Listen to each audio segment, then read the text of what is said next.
This forest is now under HOA jurisdiction. You have no choice. That's what my HOA president told me about my family's 180-year-old forest beside the lake. She thought she could intimidate me into giving up land that's been in my family for generations, but she had no idea what kind of fight she just started. What began as ridiculous HOA violations quickly escalated into something far more sinister than I ever imagined. The woman who tried to take my heritage learned a lesson she'll never forget. In the ending, she's now banned from my property for 99 years. Echo Stories, family, ready for this insane story? Let me know where you're watching from. Let me start by saying I never thought I'd be the guy fighting an HOA in court over a forest that's been in my family since before the Civil War. I'm just Thomas Harrison, 42 years old, and honestly, I'm the kind of person who prefers trees to people most days.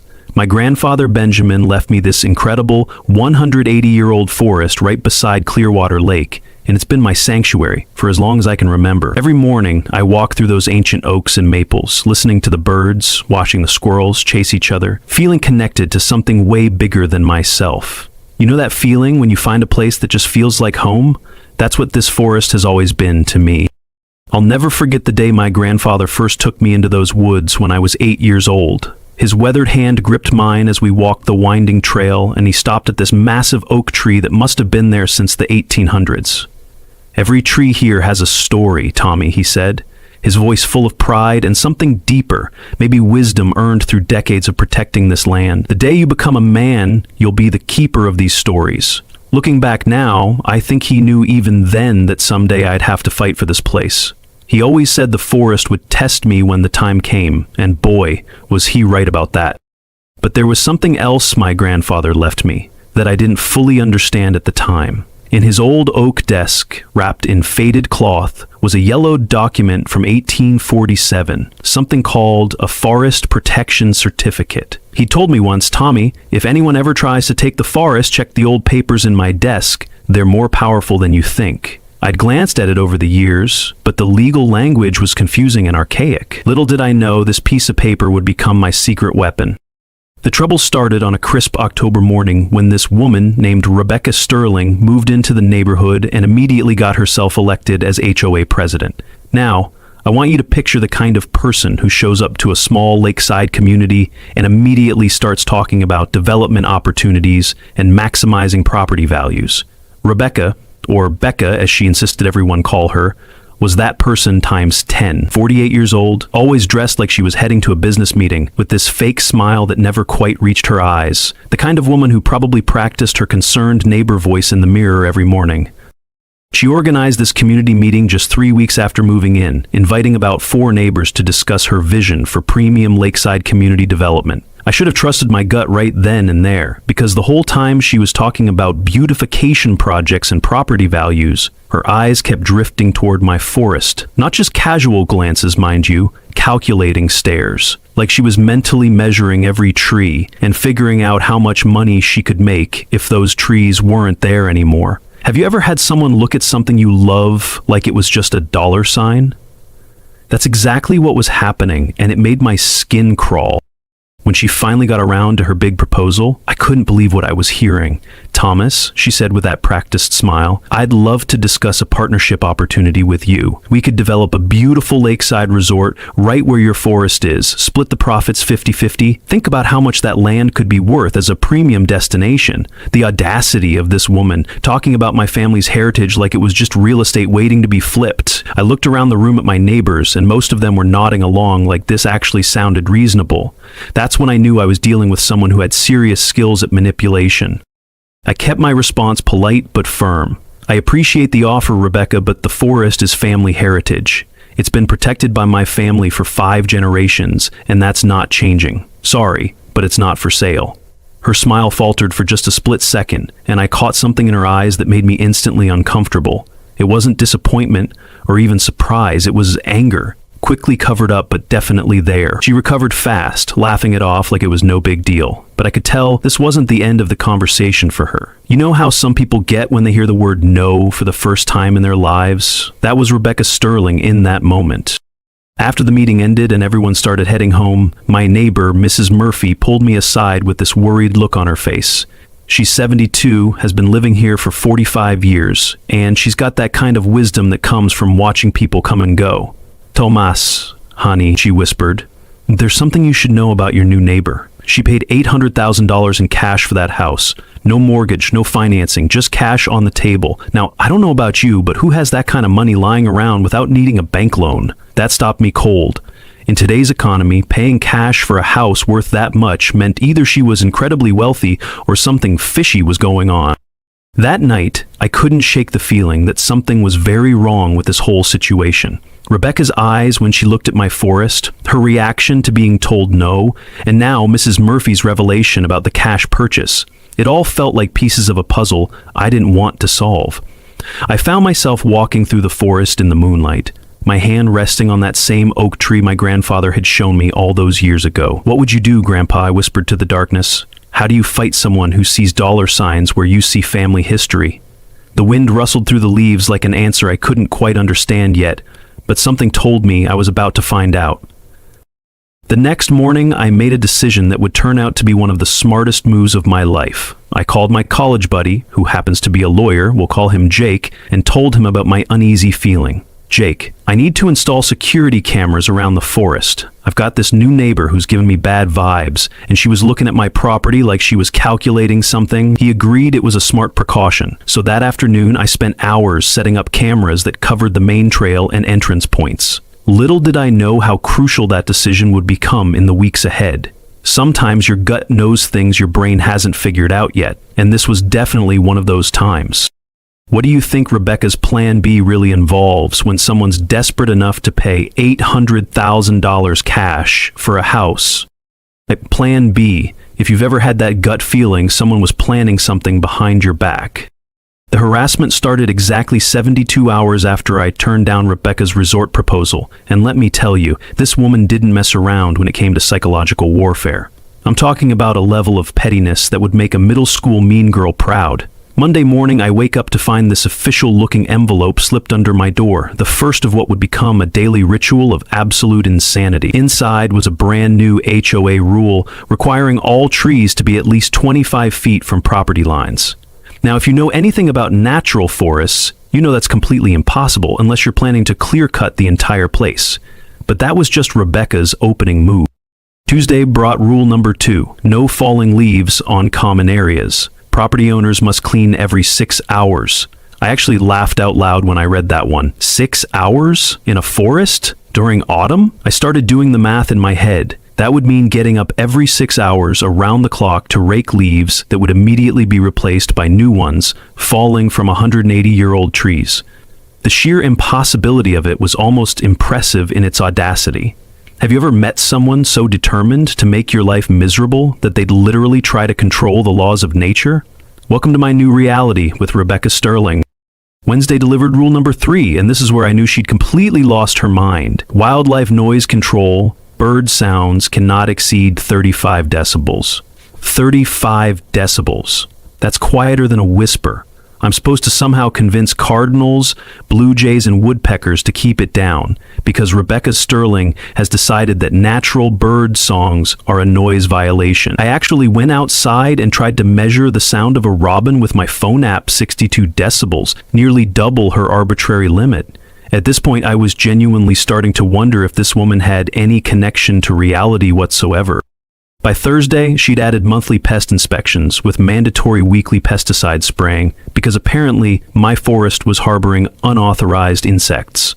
And Friday, that's when she really went for the throat with a $500 monthly landscape maintenance fee that I was supposed to pay to the HOA for the privilege of owning property that had been maintaining itself just fine for nearly 2 centuries. $500 a month to maintain a forest that had been thriving since before her great-great-grandmother was born. The woman clearly thought I was either incredibly stupid or incredibly spineless, and she was about to find out she was wrong on both counts. But here's where it gets really interesting. The enforcement. Saturday morning, I'm having my coffee on the back porch when I see this parade of 5 people marching toward my property like they're conducting a military inspection. Clipboards, cameras, measuring tapes, the whole 9 yards. They spent 2 hours documenting every violation they could find, taking pictures of perfectly normal forest things like exposed tree roots, fallen branches, and yes, leaves on the ground. The level of theatrical seriousness these people brought to photographing natural woodland features was almost comedic, if it wasn't so clearly designed to intimidate me into submission. The violation notices started arriving that afternoon, and they just kept coming. 15 separate citations in 2 days, each one more ridiculous than the last.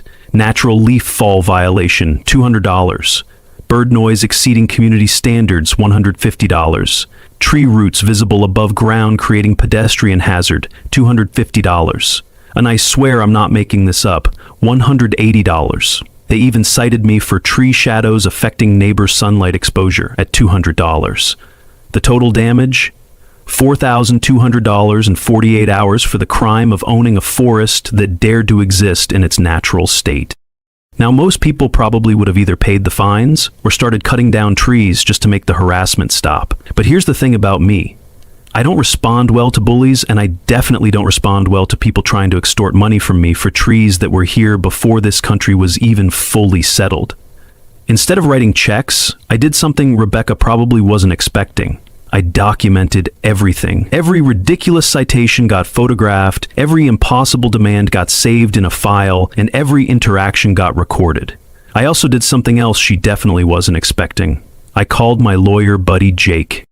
"Jake," I said when he picked up the phone, "I need your help. There's a psycho trying to steal my family forest, and she's using the HOA as her weapon."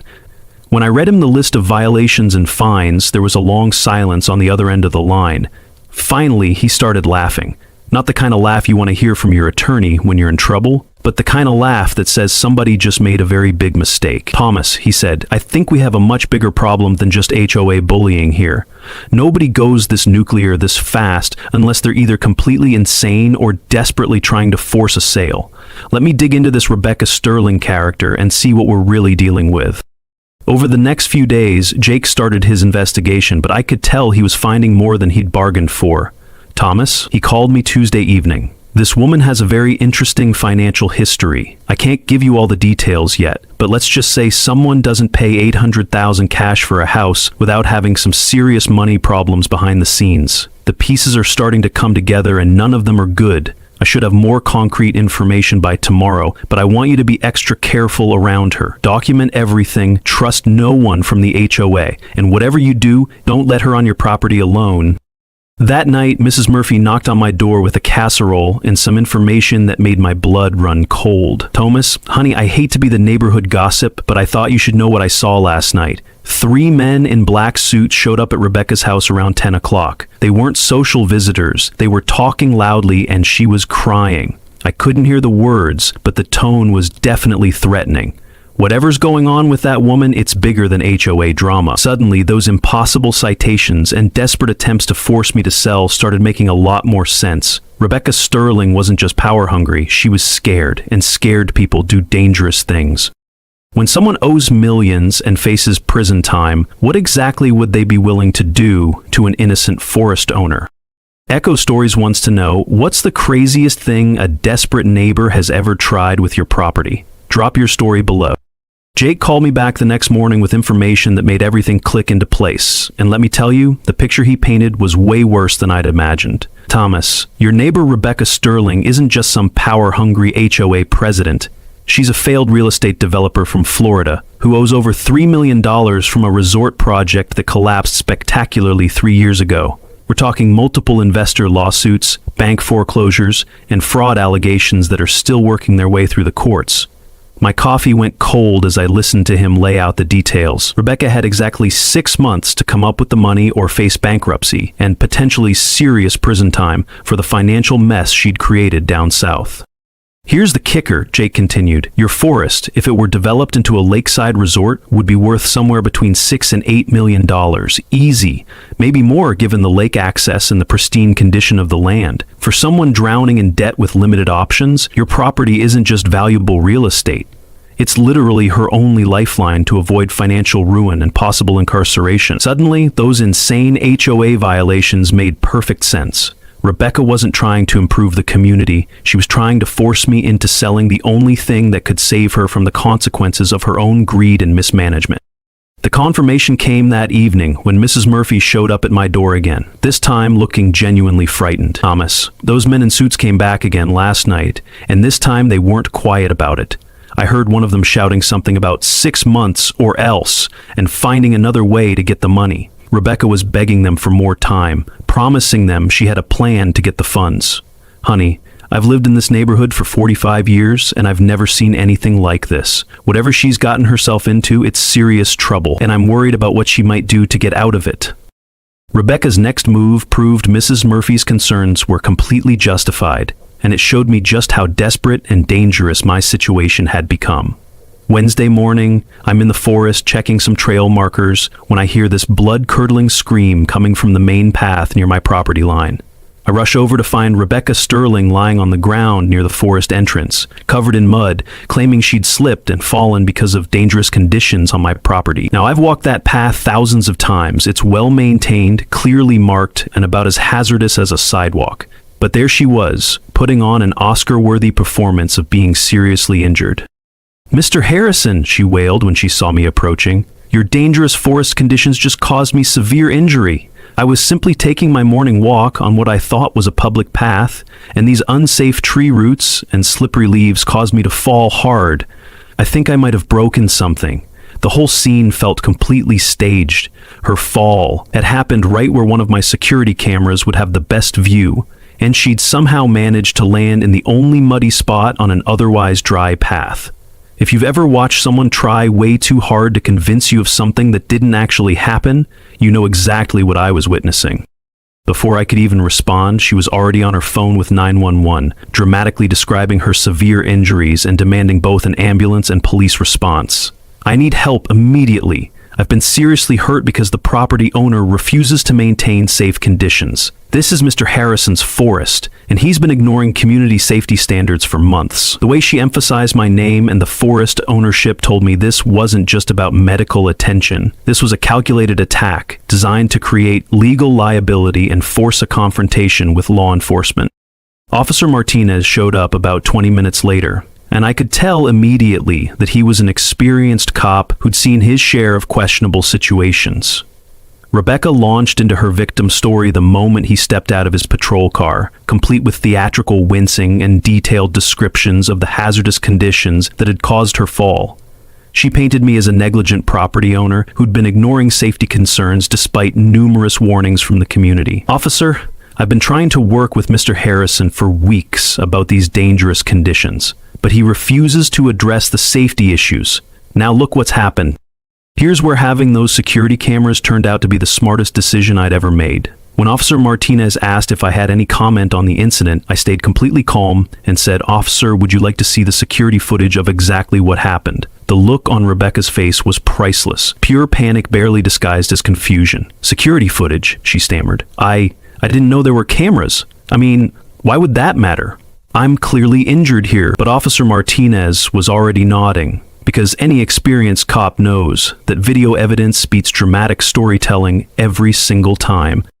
We walked back to my house, and I pulled up the footage on my computer while Officer Martinez watched over my shoulder. What we saw was absolutely damning. Rebecca deliberately spilling a water bottle to create a muddy patch, looking around to make sure no one was watching, then very carefully positioning herself before taking the most fake-looking tumble I've ever seen. She actually had to try twice to land in the mud the right way. Officer Martinez watched the whole thing without saying a word, then turned to me with this knowing look. "Mr. Harrison, this is enlightening." "Ma'am," he called out to Rebecca, who was still sitting by the tree looking increasingly nervous, "are you absolutely certain this was an accident?" The aftermath was beautiful to watch. Officer Martinez showed Rebecca the footage, and her entire victim act crumbled like a house of cards. Her face went from pained innocence to embarrassed anger to pure panic in about 30 seconds. That's not... The camera angle must be misleading. I was genuinely hurt, but the evidence was right there in high definition, showing her deliberate setup and theatrical fall. Officer Martinez just shook his head. "Ma'am, Filing a false police report is a serious offense. I'd strongly suggest you think very carefully about how you want to proceed here. Rebecca gathered herself up from the ground, covered in mud and humiliation, and stormed off toward her house without another word. As Officer Martinez was leaving, he pulled me aside with some advice that proved to be prophetic. "Mr. Harrison, I've seen situations like this before, and they usually escalate before they get better. Someone who's desperate enough to stage an accident for insurance or lawsuit purposes isn't going to stop just because they got caught once. Watch your back, document everything, and don't hesitate to call us if anything else happens. People who fake accidents are capable of much worse when they feel cornered." Looking back now, I wish I'd understood just how cornered Rebecca Sterling really was, and what she was capable of when her back was against the wall. That night, I couldn't sleep. I kept thinking about Officer Martinez's warning and Rebecca's desperate performance earlier. Around midnight, I found myself walking through the forest again, checking the camera angles and making sure all the equipment was working properly. The moonlight filtering through the ancient oaks created these eerie shadows that matched my mood perfectly. I had this sinking feeling that Rebecca's fake accident was just the beginning, not the end. If she was willing to stage an injury and lie to police, what would she try next? The thought kept me awake until dawn. If faking an accident didn't work, what would a desperate woman with millions in debt try next? Type escalation if you think Rebecca's about to do something even more dangerous. Rebecca's response to getting caught faking an accident was exactly what Officer Martinez had warned me about. She doubled down and went nuclear. Within 48 hours of her humiliating encounter with the security footage, I received official legal papers notifying me that I was being sued by the Clearwater HOA for multiple violations and damages. The lawsuit wasn't just asking for money. Rebecca was demanding complete control over my forest, claiming it posed an ongoing danger to the community that required immediate intervention by the homeowner association.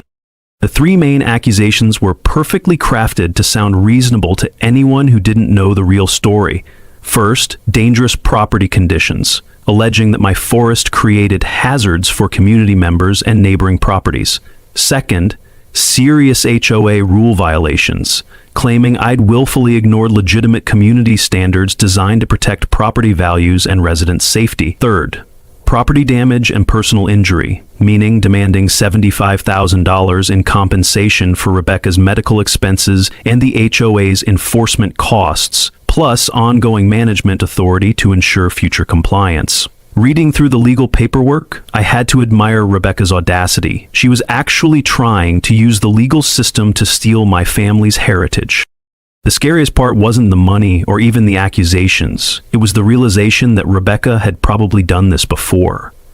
The lawsuit was too well crafted, too strategically designed to be the work of an amateur. She knew exactly which legal pressure points to hit, which emotional triggers would resonate with a judge, and how to frame the situation to make herself look like a concerned community leader protecting residents from a negligent property owner. If I didn't have that security footage and Jake's legal expertise, I might have been in serious trouble.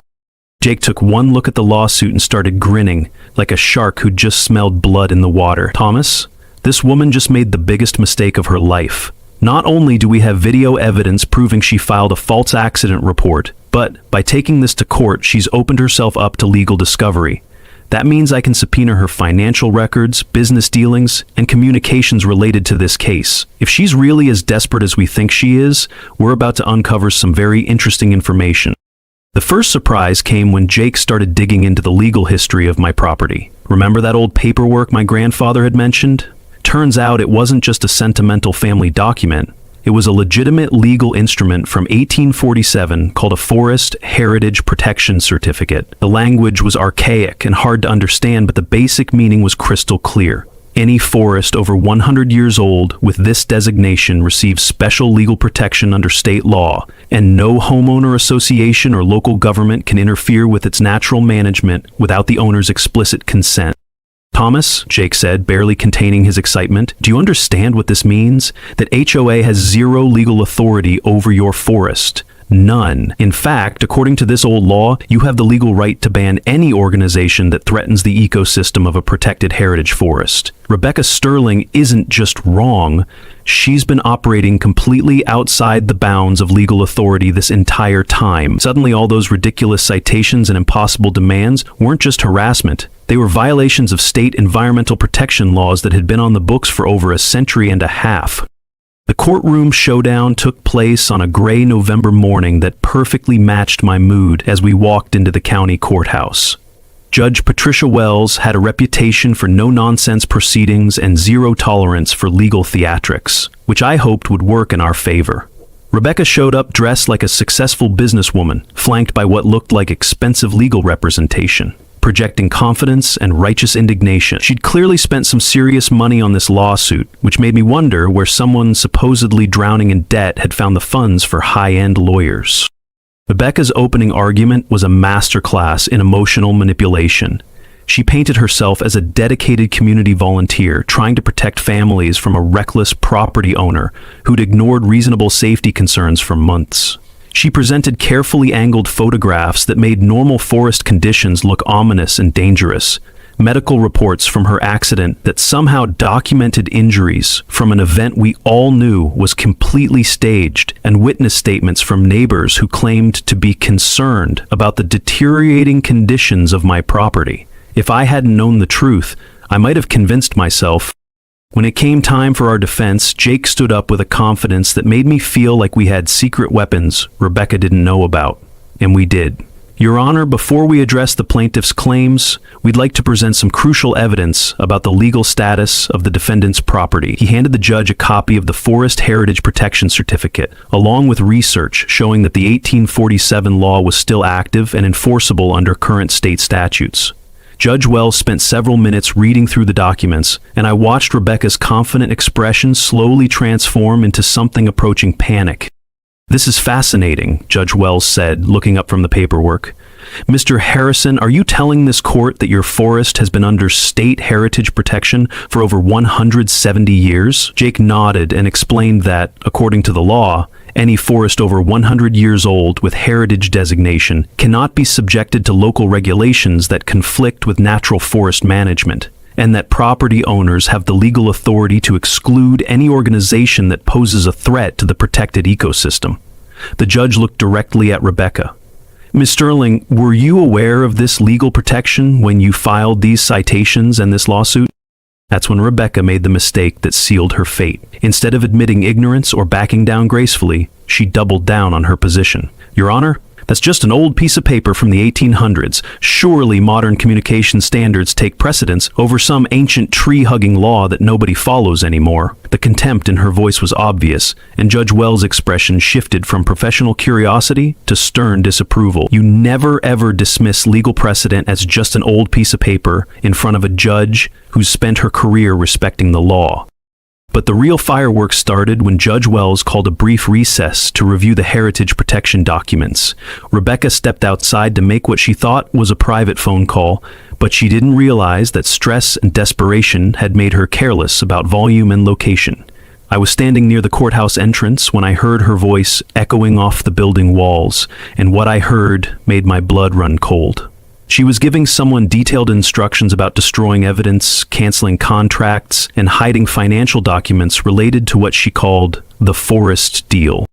My hands were literally shaking as I pulled out my phone and hit record. Rebecca was saying things like, "Delete everything about the resort deal now," and "cancel all the contracts immediately." But the most damning part was when she said, "Remove emails about my huge commission," and "If this gets out, I'm going to prison," followed by "The forest is our only way out of massive debt." The desperation in her voice was obvious, and she was basically confessing to conspiracy and obstruction of justice while standing outside a courthouse.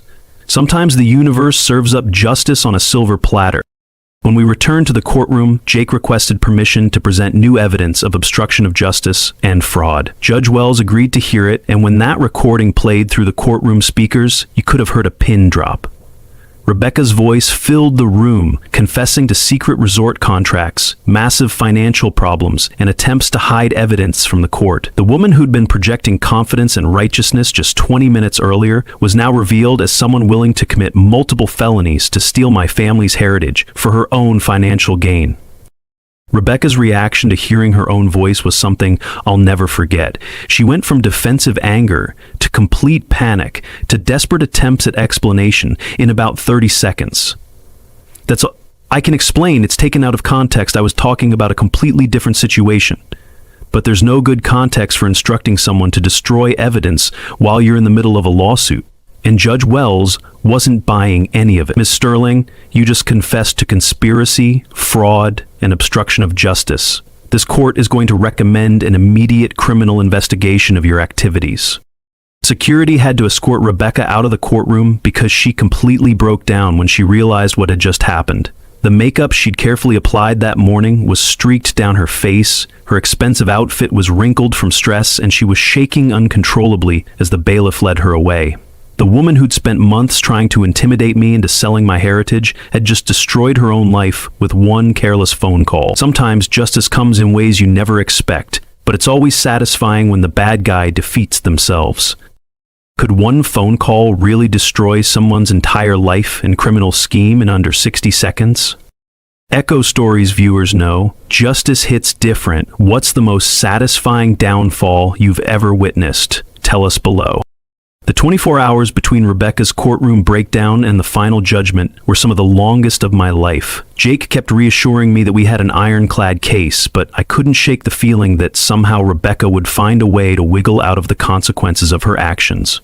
Thomas, he said over coffee that evening, with that recording and the heritage protection law, there's no way this doesn't end in our favor. But I have to warn you, people like Rebecca don't go down quietly. She's facing potential prison time now, not just a civil lawsuit. Desperate people do unpredictable things. Mrs. Murphy stopped by that night with homemade soup and words of encouragement that meant more to me than she probably realized. Your grandfather would be so proud of how you've handled this, Thomas.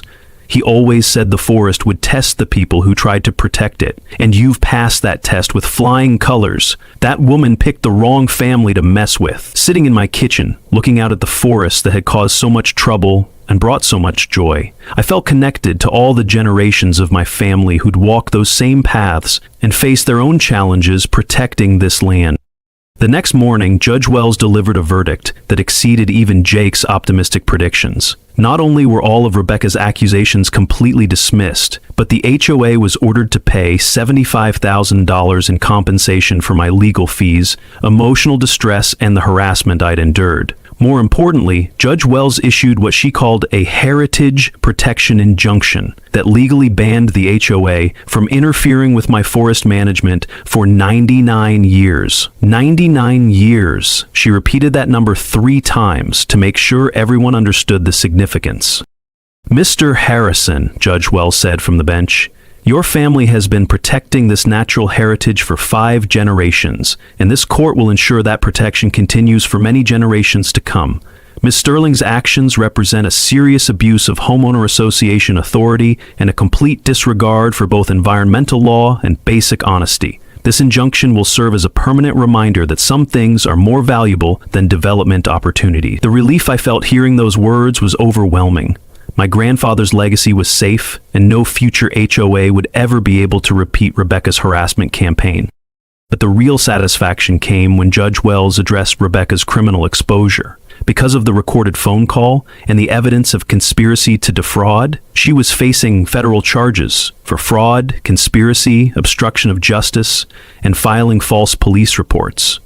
The judge estimated she was looking at 10 to 15 years in federal prison, plus massive fines and restitution payments. Additionally, she was banned from any real estate business for 20 years, which effectively ended her career in the only field she'd ever known. Sometimes the consequences of greed are more severe than the original crime. The community reaction was swift and decisive. Within a week of the court decision, the HOA held emergency elections and replaced Rebecca with a retired teacher who actually understood the concept of serving community members rather than terrorizing them.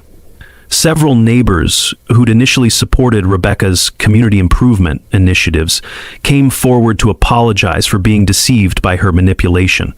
"We thought she was trying to help increase property values," one neighbor told me. "We had no idea she was trying to steal your heritage to pay off her own debts. What she did was unconscionable." The poetic justice continued when Rebecca was forced to sell her house immediately to pay for legal fees and begin restitution to her Florida victims. The $800,000 house she'd bought with cash was sold at auction for $600,000, and Jake's friend ended up buying it at well below market value. The woman who'd tried to force me to sell my priceless family heritage ended up losing her own home and financial security because of her greed and dishonesty. The universe has a funny way of balancing the scales sometimes. The most meaningful moment came about a month after the court decision, when I was walking through the forest on a quiet Sunday morning. I found myself standing beside that same ancient oak tree where my grandfather had first told me about being a keeper of stories. Placing my hand on the rough bark, I said quietly, "I kept my promise, Grandpa.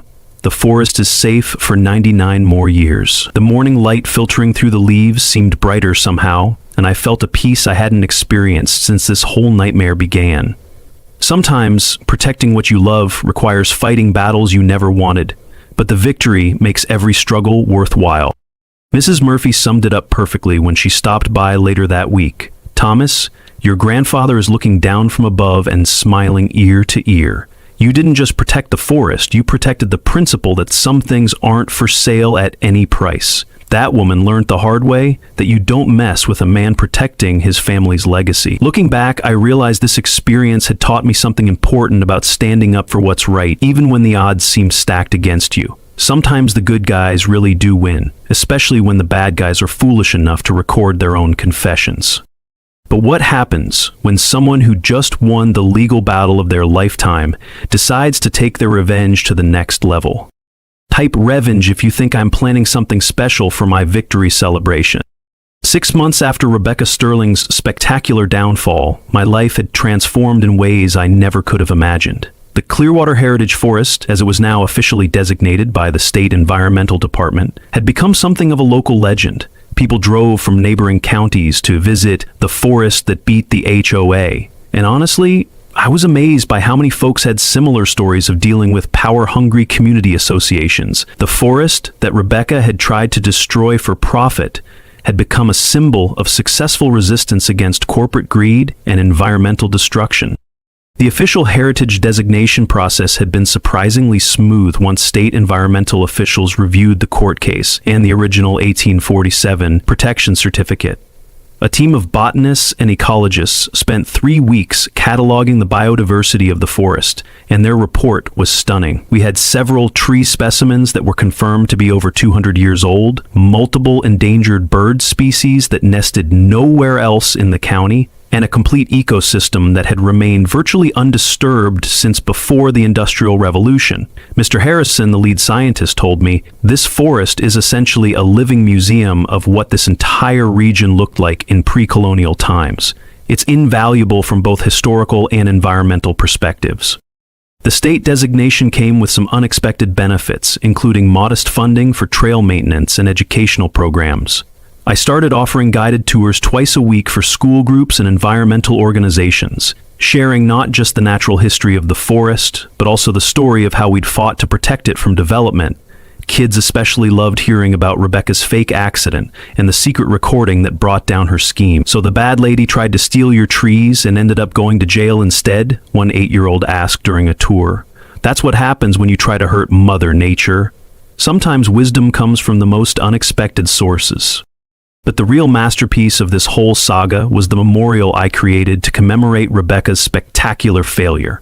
Right in the parking area where visitors entered the forest, I installed a simple wooden bench with a tastefully engraved nameplate reading, "Rebecca Sterling Memorial Bench. Dedicated to learning from greed, please feel free to rest your feet." The delicious irony wasn't lost on anyone who knew the story. The woman who'd tried to pave over this forest for profit now had her name permanently associated with a place for people to sit and enjoy the natural beauty she'd tried to destroy. The bench became an unexpected hit with visitors, who started taking photos sitting on it while reading about the forest's protection history. Social media posts featuring the Karma Bench went viral locally, with people sharing their own stories about standing up to